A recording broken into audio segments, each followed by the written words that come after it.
Hi, ഇതാട്ടോ നമ്മുടെ red lady പപ്പായ. ഞാൻ ഒരു 3 മാസം മുമ്പ് 3-4 മാസമായിരുന്നു, ഒരു ഫെബ്രുവരി മാർച്ചൊക്കെ ആയപ്പോഴാണ് ഈ കപ്പങ്ങ തൈ ഇവിടെ നട്ടത്.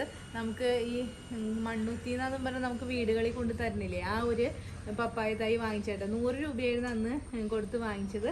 അത് ഞാൻ നട്ടപ്പോൾ തന്നെ നട്ട് വീഡിയോ ഇട്ട് കഴിഞ്ഞപ്പോൾ തന്നെ കുറച്ച് പേര് കമൻസ് ഇട്ടായിരുന്നു, അത് വലുതായി കപ്പങ്ങയൊക്കെ ഉണ്ടായി കഴിഞ്ഞ് കഴിയുമ്പോൾ ഒരു വീഡിയോ കൂടി എടുത്തിട്ടുണ്ടെന്ന്. അപ്പോൾ ഇതാണ് എൻ്റെ കപ്പങ്ങ. ഇത്രയും വലുതായിട്ടുണ്ട് കേട്ടോ. ഇതിന്മേക്ക് ഉണ്ടായി തുടങ്ങി. പക്ഷേ എനിക്കിതൊരു സംശയം, റെഡ് ലേഡി ആണോ എന്നാണ്. റെഡ് ലേഡിക്ക് ഇത്രയും പൊക്കം വെക്കില്ല എന്നാണ് എൻ്റെ ഒരു അറിവ്, അങ്ങനെയാണ്.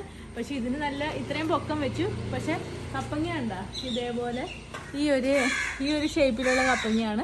റെഡ് ലേഡി ആണോ എന്ന് എനിക്ക് അറിയാൻ പാടില്ല, ഇത് നാടൻ തന്നെയാണോ എന്നറിയില്ല.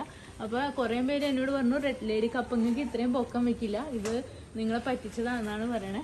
അപ്പോൾ നമ്മൾ എന്ത് തൈ വാങ്ങി നട്ടാലും അതെല്ലാം നമുക്ക് ഒരു അംഗീകൃതം, നമ്മൾ അറിയണ ഒരു നഴ്സറിയിൽ നിന്നോ അങ്ങനെയുള്ള സ്ഥലത്തു നിന്നോ അല്ലെങ്കിൽ മണ്ണുത്തിൽ നേരിട്ട് പോയോ വാങ്ങി നടന്നതായിരിക്കും ഏറ്റവും നല്ലത്.